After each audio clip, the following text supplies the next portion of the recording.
اللہ نے معراج کروائی کیوں؟ کیونکہ ابھی تک قیادت بنو اسرائیل کے پاس تھی۔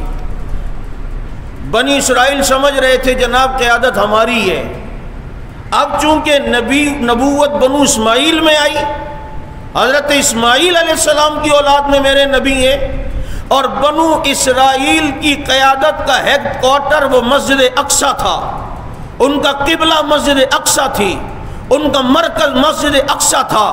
تو چونکہ بنو اسماعیل کو قیادت میرے نبی کی صورت میں مکہ میں تو نبی کو اللہ نے دے دی، لیکن اب مکہ میں صرف نہیں، یہاں لا کر اب بنو اسرائیل کے مرکز میں امام نبی کو بنا کر بتایا ہے بنی اسرائیل کی قیادت ختم ہو چکی ہے، بنی اسماعیل کی قیادت اب آ رہی ہے۔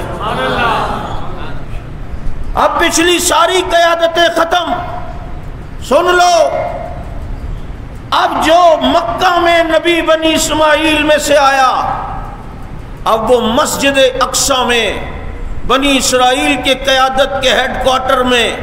امامت کرا کے بتا رہا ہے کہ پچھلی ساری قیادتیں وہ وقتی طور پر تھیں، اب قیامت تک جس قائد نے آ کر اس قیادت کو سنبھالنا ہے وہ محمد الرسول اللہ صلی اللہ علیہ وسلم کی ذات ہے۔ تو کوئی یہ نہ کہتا اگر معراج نہ ہوتی، مسجد اقصی میں نبی نہ جاتے، تو کوئی کہتا ٹھیک ہے جی بنی اسرائیل کی قیادت وہ بنی اسرائیل ہی کے پاس ہونی چاہیے، چونکہ وہ ہیڈ کوارٹر تو مسجد اقصی ان کا ہے، اب بنی اسماعیل کی قیادت وہ مکہ میں ہو جانی چاہیے۔ کہا نہیں، مسجد حرام سے مسجد اقصی تک میرے محبوب تو سفر کر تاکہ پتہ چلے مکے کا قائد بھی تو ہے اور بنی اسرائیل کی ہیڈ کوارٹر کا قائد بھی تو ہے۔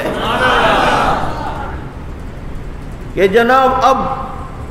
بنی اسرائیل کی قیادت ختم، کیونکہ تم نے شکر گزاری نہیں کی، اس لیے اب یہاں سے وہاں یہ نبی سفر فرما رہے ہیں اور بتا رہے ہیں کہ اب قیادت اسماعیل علیہ السلام کی اولاد میں آ چکی ہے، جس پیغمبر کے لیے نبیوں کے بزرگ ابراہیم نے دعا کی تھی کہ ربنا وبعث فیہم رسولا، اب وہ آ چکے ہیں اور انہی کو محمد الرسول اللہ کہتے ہیں۔